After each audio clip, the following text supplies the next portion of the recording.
Siguiente ponente es un abogado que lleva ya bastantes años colándose entre nosotros. Y es Javier de la Cueva, que siempre es interesante y que hoy nos va a hablar del proyecto Richfield, un ejemplo de Horizon 2020. Toma, ¿eh? Javier de la Cueva.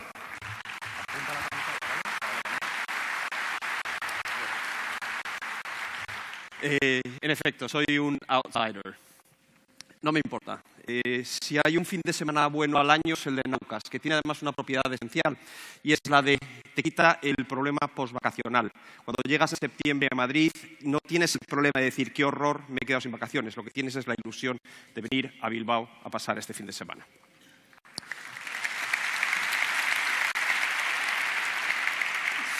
Muchas gracias por estar aquí y hoy voy a hablar de un ejemplo de un proyecto en el que tengo el privilegio y la suerte de participar. Es un proyecto europeo en el cual lo que tenemos es una serie de personas que participamos y yo no sé cómo funciona esto. A ver cómo es el botón. ¿Cuál de los botones es?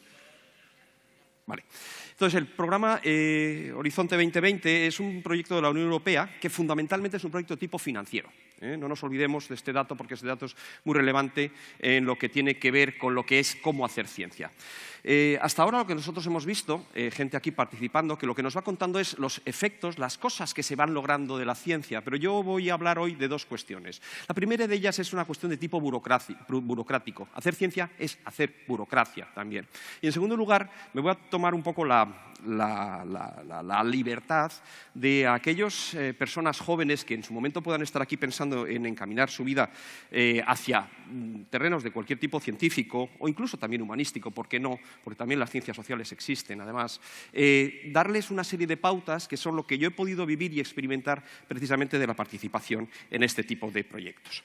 Entonces, el proyecto Horizonte 2020 son 80 billones de euros, billones ingleses de euros, que se dedican en los años 2014 a 2020 por parte de la Comisión Europea, por parte de la Unión Europea, de dinero de los contribuyentes, es dinero público, y que se destina a una serie de proyectos. Cualesquiera personas pueden presentar un proyecto y del orden de unos 16.000 proyectos que se han presentado, aproximadamente hay un 15% que son los que han salido adelante.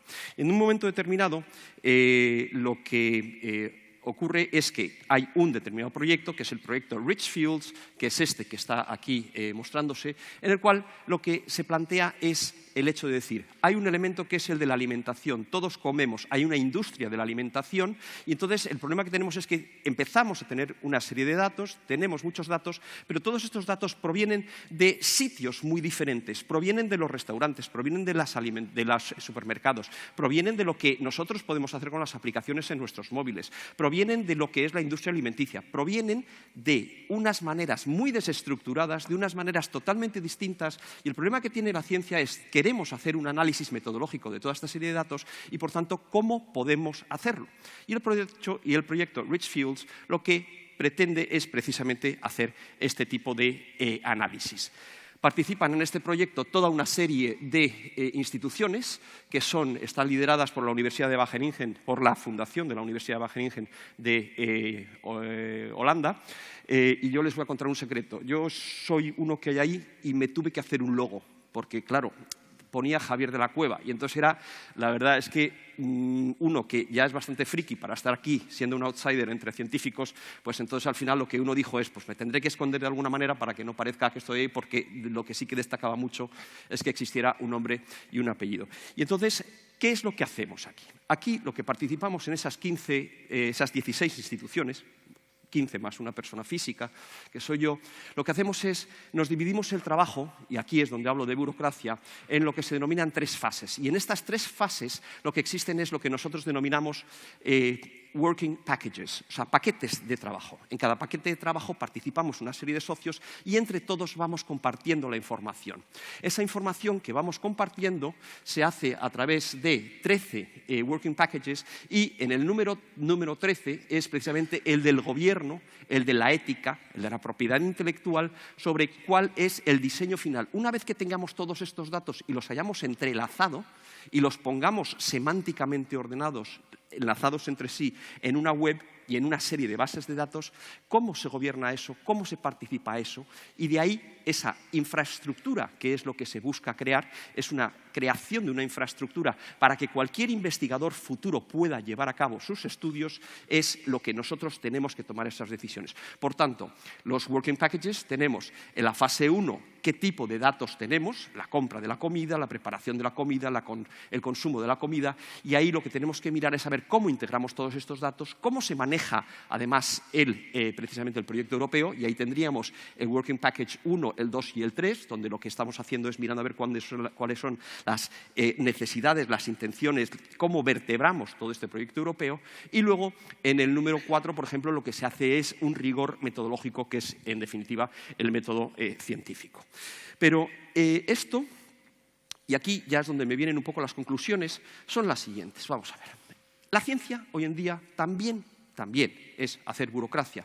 Y esta burocracia tenemos que tener en cuenta que la tenemos que documentar. Por lo tanto, los primeros consejos que yo daría a alguien que empieza a asomarse a ese mundo es que maneje muy bien la informática. La informática hay que manejarla perfectamente.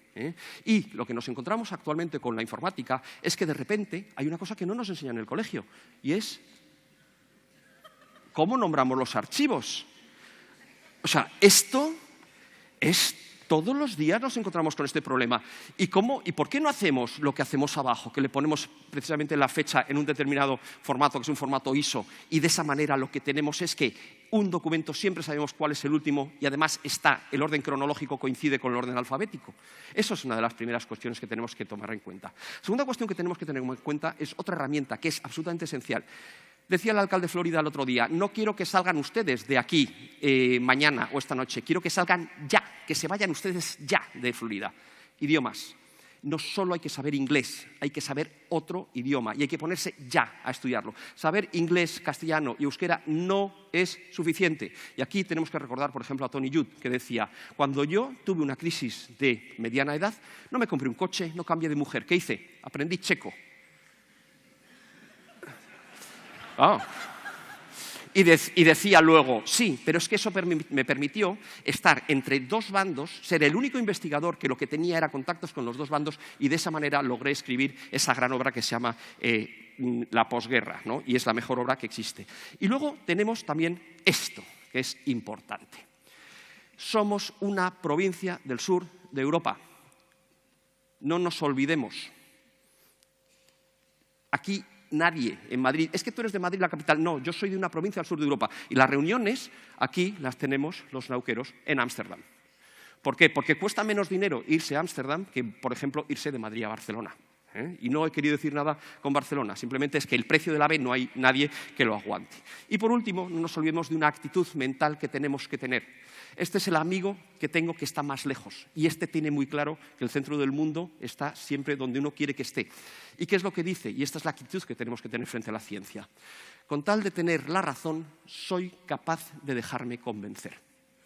Y esto, en definitiva, es una máxima ilustrada, que si lo que tenemos en cuenta es el dominio de la burocracia, el dominio de las herramientas, el dominio de las relaciones interpersonales a través de los idiomas, el conocimiento que tenemos de que estemos donde estemos, el centro de Europa actualmente está en Bruselas, y ahí es donde nosotros podemos ir a desarrollar nuestras carreras profesionales, y que no pasa por volver a casa en Navidad. Si además mantenemos esta actitud frente a todo tipo de culturas, que con tal de tener la razón soy capaz de dejarme convencer, lo que podemos llevar es quizás una vida mejor que la que actualmente llevamos, cuando lo que tenemos es una limitación de pensamiento. Muchas gracias.